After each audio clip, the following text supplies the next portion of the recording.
The joint venture between the Kenyan government and De La Rue has been on the cards for more than 10 years, delayed by questions raised by the National Assembly on the viability of the project.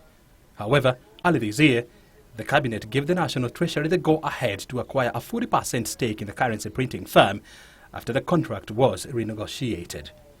Today, the two entities have finally put pen to paper in a deal that will cost taxpayers close to 700 million shillings. The reason the transaction has taken long is because the government needed to address public concerns that arose during the process. This included concerns raised by the Parliament, the Public Accounts Committee, and other Kenyans. The main concern was the original structure of the transaction, which was conditional upon a 10-year Kenya currency contract, which Parliament felt should not be the case. In return, Treasury will now control 40% shareholding in the company, have two directors in the board, and appoint the chairperson of Rue Kenya. The company will modernize the Ruaraka-based plant to print 1.5 billion notes in 2 years' time. Rue Kenya prints notes for close to 30 countries and plans to upskill her systems to produce passports and high-end identification documents. What we're doing is investing in new print equipment and refurbishing some older print equipment. So we're going to bring down the average age of our print equipment from over 20 years to about 10 years.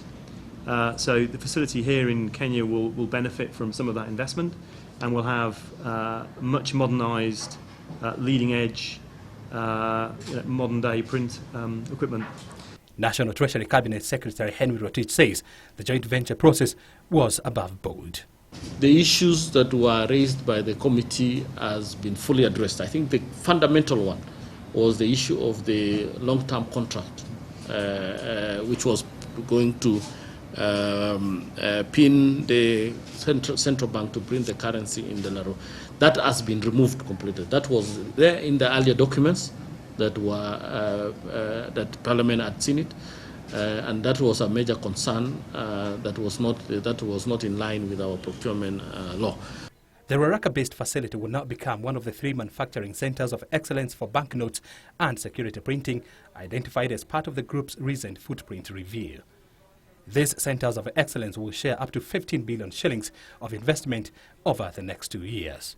O'Brien came in for Business News Hour.